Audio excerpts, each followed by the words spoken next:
자, 이제 시작하겠습니다. 시편 13편. 여러분들도 집에서 성경 펴놓으시고 같이 읽도록 하겠습니다. 다윗의 시, 인도자를 따라 부르는 노래. 여호와여, 어느 때까지니이까 나를 영원히 잊으시나이까? 주의 얼굴을 나에게서 어느 때까지 숨기시겠나이까? 나의 영혼이 번민하고 종일토록 마음에 근심하기를 어느 때까지 하오며 내 원수가 나를 치며 자랑하기를 어느 때까지 하리이까? 여호와여, 여호와 내 하나님이여, 나를 생각하사 응답하시고 나의 눈을 밝히소서. 두렵건대 내가 사망의 잠을 잘까 하오며 두렵건대 나의 원수가 이르기를 내가 그를 이겼다 할까 하오며 내가 흔들릴 때에 나의 대적들이 기뻐할까 하나이다. 나는 오직 주의 사랑을 의지하여 싸우니 나의 마음은 주의 구원을 기뻐하리이다. 내가 여호와를 찬송하리니 이는 주께서 내게 은덕을 베푸심이로다. 아멘. 기독교인들은 대부분 이원론적으로 생각해요. 이 땅의 삶 그리고 천국의 삶이 중첩되어 있기 때문에 그렇기도 하지만은 이원론을 잘못 이해해버리면 그 일상과 신앙, 내 일반적인 삶하고 교회 생활을 구분하는 그런 오류를 범할 수 있다라는 그 말씀이에요. 그 일상과 신앙은 경계선이 없어요. 그것은 하나로 이렇게 되어 있기 때문에 경계선이 없는데도 불구하고 사람들이 항상 이원론적으로 이렇게 생각하죠. 그러나 방금 제가 읽었지만은 우리가 읽은 13편의 시인도 보시면 자기의 일상하고 그 다음에 신앙을 따로 떼어놓고 이야기를 하지를 않아요. 이게 하나로 삼잖아요. 하나로 삼고 자기의 일상과 하나님의 그 구원을 연결해 갖고 기도하고 찬양하고 있는 그 모습을 보여주고 있다라는 그 말씀입니다. 그러니까 하나님과 자기를 분리하지 않고 끊어질 수 없는 그 관계 속에서 자기의 일상이 하나님이 개입하시기를, 자기의 일상에 하나님이 개입하시기를 소망했다라는 그 말씀입니다. 신앙인들이 매너리즘에 빠져버리면 예배당에 나오는 그 일 가지고 나는 믿음 생활을 잘하고 있다라고 그렇게 착각할 수 있다라는 그 말씀입니다.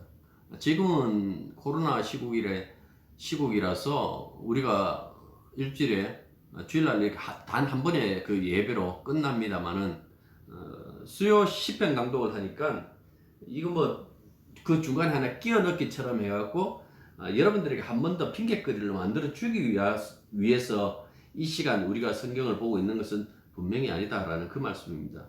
말씀을 통해서 우리의 심령에 자극을 받는 거죠. 내가 날마다 그리고 순간마다 주님의 생명 안에서 살고 있다라는 그 사실을 잊지 말자고 우리가 시편 강해를 하고 또한 이 시편들을 들여다보고 있다라는 그 말씀입니다.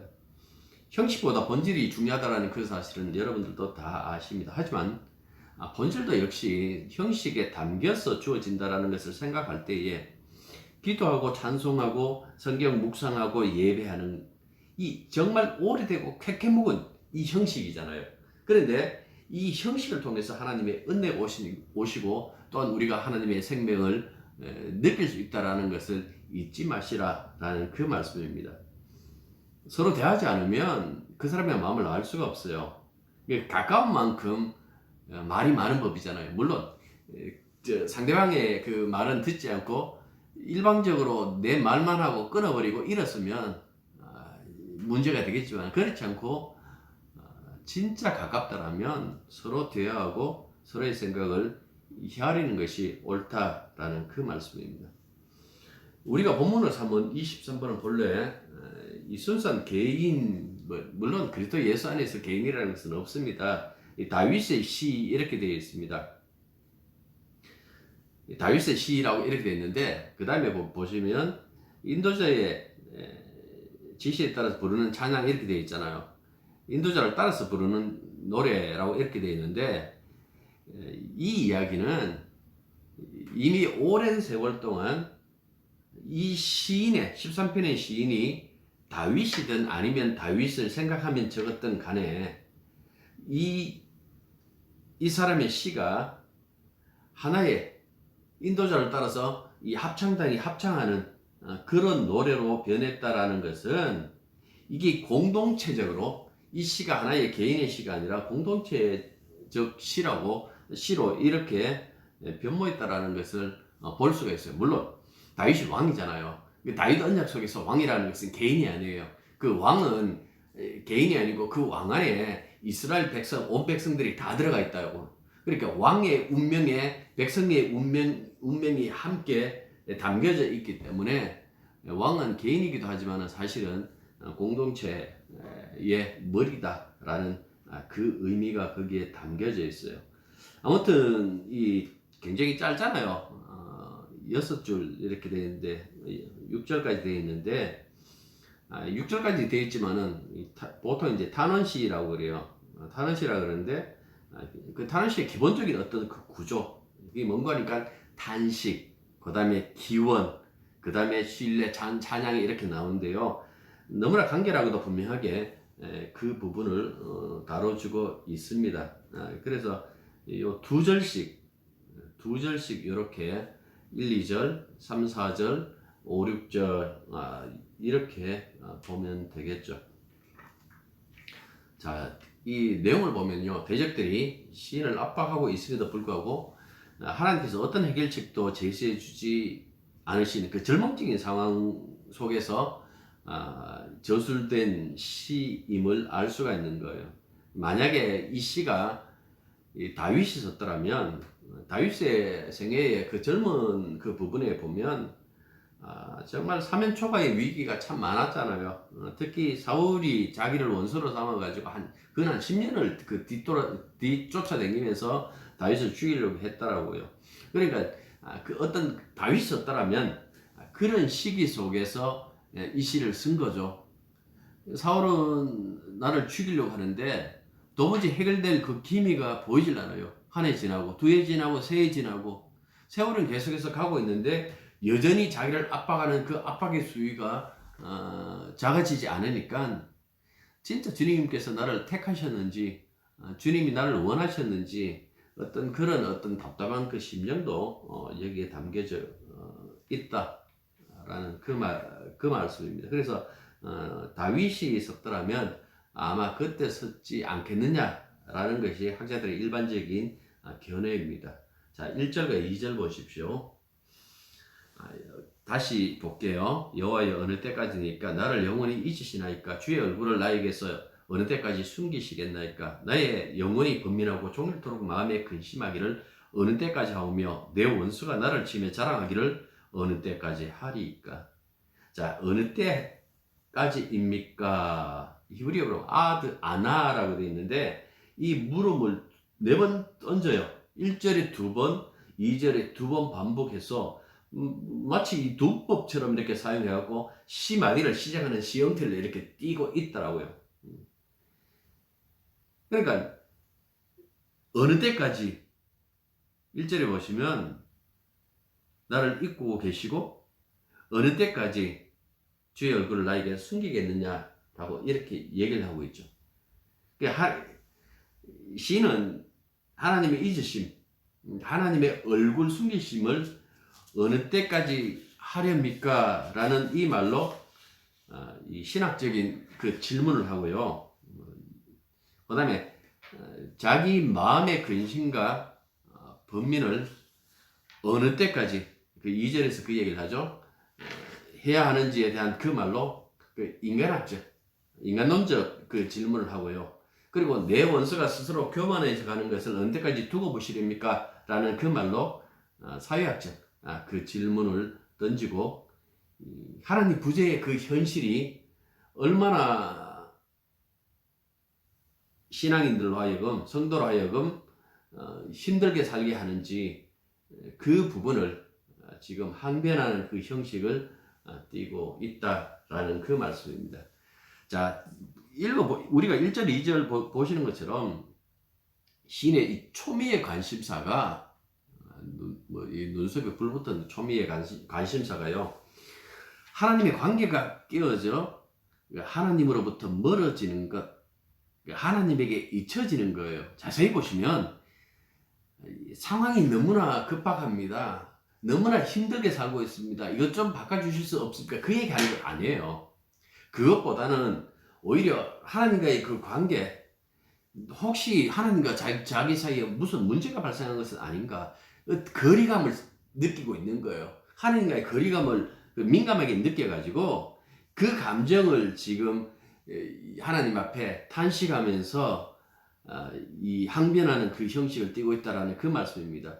1절 아래에 보시면 주의 얼굴을 나에게서 어느 때까지 숨기겠나이라고 이렇게 얘기를 하잖아요. 숨기시겠나이까라고 번역된 이 타스티르라는 이 히브리 단어가요, 미완료형으로 사용되고 있어요. 그게 무슨 말이냐니까 이 시인은 계속해서 하나님의 얼굴을 찾아 나서고 있는데 하나님은 계속해서 시인을 피하여 당신을 숨기시는 그 뉘앙스를 보여주는 거예요. 나는 어떤 사람을 찾아가고 계속 찾아다니는데 그 사람은 나를 피해갖고 계속해서 숨는다. 그 뉘앙스를 지금 여기에 담고 있다라는 그 말씀입니다. 주의 얼굴이라고 했을 때에 우리가 사람의 어떤 이 얼굴을 얘기하는 것은 아니다라고 그 얘기를 여러 번 했어요. 이 피네카라는 이 당신의 얼굴이라는 이 뜻은 여호와의 은혜, 사랑, 또는 영광스러운 임재, 그걸 상징하는 표현이에요. 기도의 응답, 구원, 이것도 하나님의 얼굴을 우리들 향해서 드셨다라고 이렇게 표현할 수 있겠죠.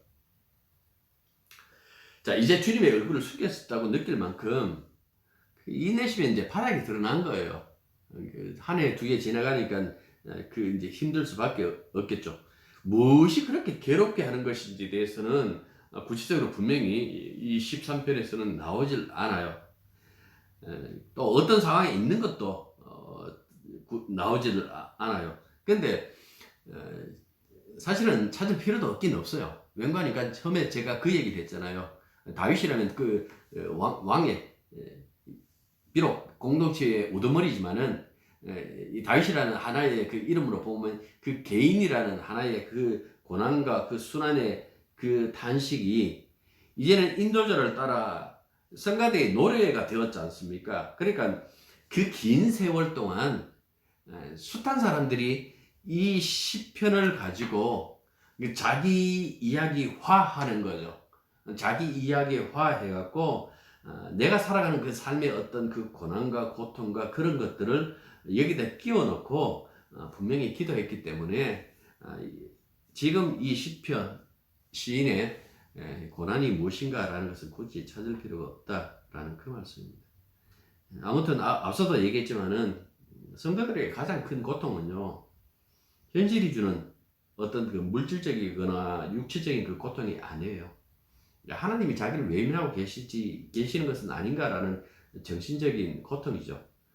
세상의 어떤 그 현실은 아무리 힘들고 어려워도 세월이 약이겠죠라는 그 노래도 있는 것처럼 그냥 견디다 보면 그게 넘어가는데 주님이 나를 외면하셨다라는 그 생각이 들면 이거는 신앙인으로서 극한 공포예요. 굶는 거는 굶을 수 있겠는데, 여러 가지 어떤 그 고통을 당하는 것도 당할 수 있겠는데, 하나님께서 나를 외면하신다라는 그 생각 들면 그건 하나의 공포죠. 그래서 2절 보십시오. 보면 나의 영혼이 번민하고 종일토록 마음에 근심하기를 어느 때까지 하리까, 이렇게 묻고 있어요. 얼마나 그 심사가 힘든지 그 부분을 우리가 느낄 수 있잖아요. 세상을 봐도 하나님 구세인 것처럼 돌아가는 그 세상. 그래서 이렇게 얘기를 합니다. 내 원수가 나를 치며 자랑하기를 어느 때까지 하리까? 끝이 보이지 않는, 하나님의 응답이 전혀 들리지 않는, 하나님께서 말씀하고 있지 않다라는 어떤 그 불안감, 하나님의 부재, 그걸 지금 느끼고 그걸 두고 지금 아프다 하고 지금 얘기하고 있다라는 그 말씀입니다. 이 영적 촉소라고 그렇게 할 수 있는데요. 영적 촉수가 묻힌 사람들은 세상이 어떻게 돌아가든 상관이 없어요. 주님이 내게 응답하든 말든 상관이 없어요. 다만 내가 살아가는데 불편함이 없으면 그냥 사는데 거기 매진해갖고 매달려갖고 살아가는 그 모습을 보여주고 있어요.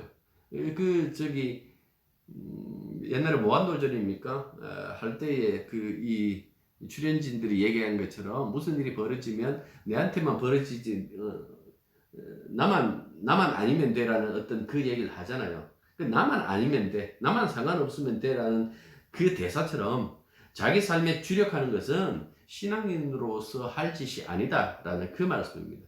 세상을 바라보면서 세상에서 하나님의 공의보다는 세상에 악이 더 이 힘을 쓰고 악이 더 설치는 것을 볼 때마다 신앙인들은 솔직히 말해서 괴로워해야 돼요. 이 모습을 보면서 여러분들이 직접 거리에 나서서 투사가 되라 그렇게 할 용기가 있으면 해도 괜찮아요. 하지만 그것보다는 이 현실의 아픔을 느끼는 어떤 그 심정들은 가지고 있으라라는 그 말씀입니다. 그 현실의 아픔 속에서 주님의 사랑을 실현하는 것, 주님의 사랑을 실현하면서 사는 것, 그것이 바로 그리스도인의 삶이 아닐까. 때로는 사람들이 믿음대로 살면 잘 된다라는 그 얘기 들을 때에 가끔씩 자기의 인생을 이렇게 돌아볼 때에 나는 참 주님 말씀을 두려워하는 그 마음 가지고 살아왔는데 왜 이렇게 살까라는 그 후회 혹은 어떤 자괴감이 들 수가 있어요. 그런데 그때마다 제가 여러분들에게 드리고 싶은 말은 억울해하지 말라는 거죠. 언젠가 제가 그 말씀 드렸습니다만은 우리가 우리의 일로 가지고 억울해할 것 같으면 예수님이 가장 억울한 분이라고. 그분 입도 안 띄어요. 그러니까 그냥 당연히 남들은 어떤 수작을 벌여가지고 신앙을 빙자해갖고 그가 어떤 부를 누리든 어떤 명예를 누리든 어떤 호화스러움을 누리든 간에 그걸 부끄러워하지 말고 그냥 내 믿음대로 주님이 주시는 그 말씀 따라 사랑을 실현하고 실천하고 살아간다면 그것으로 만족하고 사시라라는 그 말씀입니다. 끝은 세상에서 몰라요. 끝은 주님 앞에 서야 알아요. 자, 3, 4절은요 기원이에요. 두 개의 기원과 각 기원의 이유를 제시합니다. 여기 보면 시인이 그렇게 얘기를 하죠. 두렵건대라고 이렇게 얘기해요. 히브리어 펜이라는 이 부사를 접속사로 지금 사용하고 있는 거예요. 하나님과 시인의 관계가 회복되지 못해 하나님께서 시인의 고난 문제에 개입해 주지 않는 그것이 가장 두렵다는 그 뜻이에요.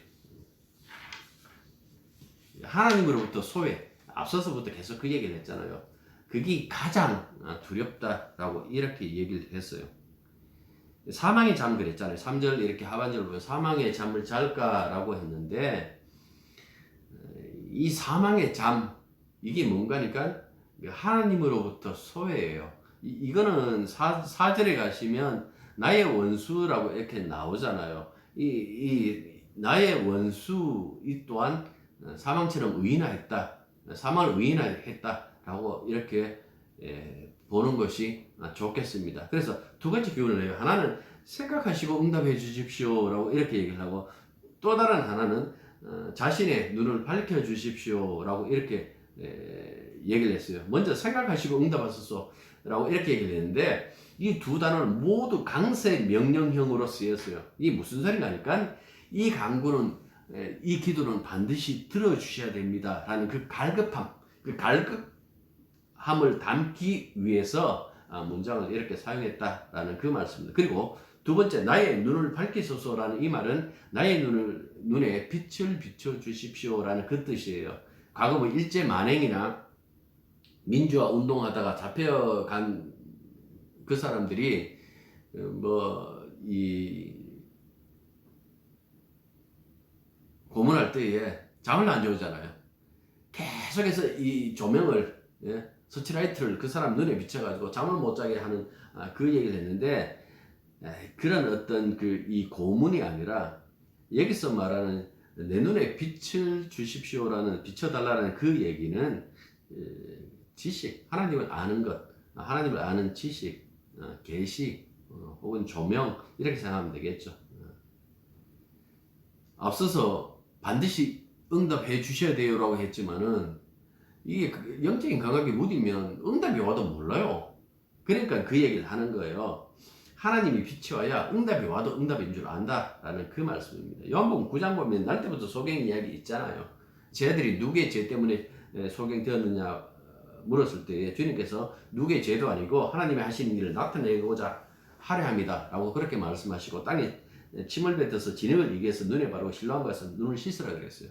그래서 그 사람이 주님 말대로 하고 씻었더니 눈이 떠졌다. 눈이 밝은 눈으로 돌아왔다라는 그 말씀입니다. 자, 안식일에 소경이 눈 떴다는 그 사실을 이 바리새인들의 귀에 들어갔어요. 그래서 바리새인들이 뭐라고 얘기를 하는 거니까 예수는 안식일을 지키지 않았으므로 하나님으로부터 온 자가 아니다. 죄인이다고 이렇게 단정해 버려요.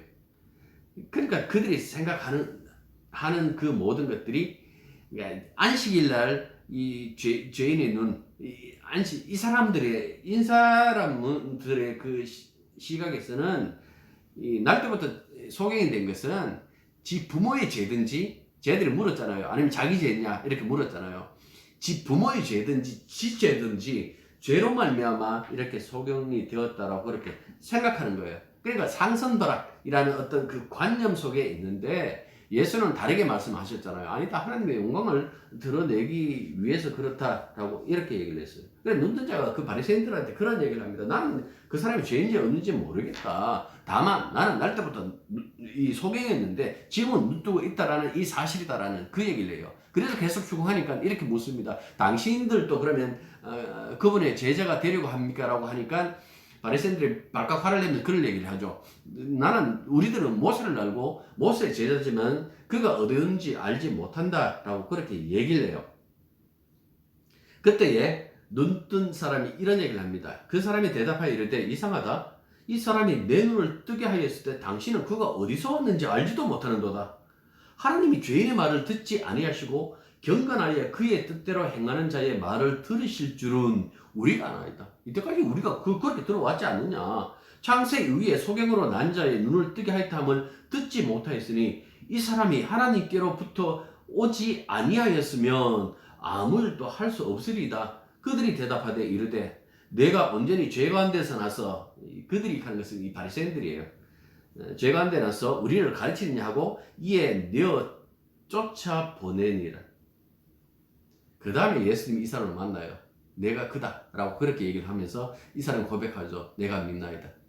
그러니까 보십시오. 눈을 뜨고도 예수를 알지 못하는 자와 눈 감은 자가 그 주님으로 인하여 눈을 뜰 때 주님을 알아본다라는 그 이야기를 통해서 우리에게 설명해 주는 거예요. 예수의 원수가 누굴까요? 세상에 모르는 사람들, 그 사람들 붙잡을 필요 없어요. 교회 안에 있다라면 주님을 알아보지 못하는 자들, 복음을 알아보지 못하는 자들, 그 자들이 바로 하나님의 원수고 대적이다라는 그 말씀입니다. 자, 4절 보십시오. 들을건대 나의 원수가 이러기를 내가 이겼다 할까 하오며 내가 늘릴 때에 나의 대적들이 기뻐할까 하나이다. 보면 나의 원수, 단수, 그 다음에 이 대적들, 이 복수, 단수와 복수를 썼어요. 나의 원수라는 것은 앞서도 그 얘기를 했죠. 이 사망, 죽음을 의미한다라고. 시인이 사망을 의인하여서 나의 원수라고 표현하고 있다고 보는 것이 좋을 것 같아요. 그러니까 내가 만약에 육적으로나 영적으로 사망의 잠을 자게 되면 원수들이 내가 그를 이겼다, 내 위에서 이렇게 논다, 내 위에 있다, 뭐 이런 의미인데요. 소리칠 것을 우려한다라는 그 말씀입니다. 그래서 이 모습을 보니까 주님께서 내 눈을 밝게 해달라, 영안을 뜨게 해서 하나님의 그 응답을 듣게 해달라고 그렇게 얘기를 하고 있죠. 자, 마지막 5절과 6절은 신뢰를 표현하는 구절이죠. 이전의 분위기와 완전히 다른 분위기로 전환됩니다. 다윗은 절망의 터널에 빠져나와서 구원의 확신으로 기쁨의 찬양으로 끝맺는데요. 그러면 실질적으로 자기의 현실이 바뀌는 거 안 바뀌었어요. 그런데 이렇게 노래 부르고 있다는 그 사실을 여러분들 좀 주목하고 보셔야 된다라는 그 말씀입니다. 이 극적인 변화는요, 과거의 경험, 기도 응답을 일생에 딱 한 번밖에 받겠어요. 뭐 저기 가빠이 부처는 3번 들어준다고 그 얘기를 하잖아요. 이거 웃기잖아요. 예, 3번 들어준다라는 거. 근데 주께서 말씀하시면 다 들어주시잖아요. 믿음하는 기도를 다 들어주시는데, 과거의 어떤 그 경험, 그리고 그분을 신뢰하는 그 마음, 그분이 이때까지 자기에게 했던 그 신뢰를 베풀었던 그 모습을 본다면 반드시 이렇게 할 것이다라는 그 의미로서 그렇게 얘기를 하죠. 그래서 그러나 나는 하고 이렇게 시작하는 거예요. 처지와 환경이 어떻든 간에 끝까지 하나님을 신뢰하겠습니다라는 그 표현을 하는 거예요. 그래서 감사와 맹세를 하는데 5절에 2가지 나와요. 하나는 주님의 사랑만을 헤세드라고 되어 있어요. 주님의 사랑만을 의지한다라는 것이고, 두 번째로는 주의 구원을 기뻐한다라는 것이에요. 의지한다, 사랑을 의지하오니라는 이게 완료 시제 썼어요. 그런데 기뻐하리다라는 이 약해이라는 이 단어는 미완료 시제예요. 그러니까 왜 이렇게 얘기를 하는 거 하니까 하나님이 언제까지나 우리를 분명히 사랑하시고 기쁘게 할 것이라는 그 믿음이 있는죠. 그러니까 변함없는 어떤 그 언약적 사랑의 근거로 해갖고 반드시 하나님께서 참 기쁨을 우리들에게 구원의 기쁨을 주실 것이다. 그렇게 믿었다라는 그 말씀입니다. 그래서 마지막에 보면 내가 주님을 찬송하리다 라고 이렇게 얘기를 하고 있잖아요. 주님을 찬송한다 라고 번역한 이 아쉬라라는 이 단어 역시 미완료 연장형이라 그래요. 이게 뭐냐니까 자신은 앞으로도 계속해서 주님을 찬송하겠다라는 그 이야기입니다. 그 이유를 마지막 뭐라고 얘기를 합니까? 주께서 내게 은혜를 베푸심이로다 라고 이렇게 얘기를 했어요. 만약에 앞에 미완료였었으면 문맥으로 보면 당연히 이것도 베푸실 것이다 라고 미완료로 사용해야 되는데 완료 시제에 썼어요.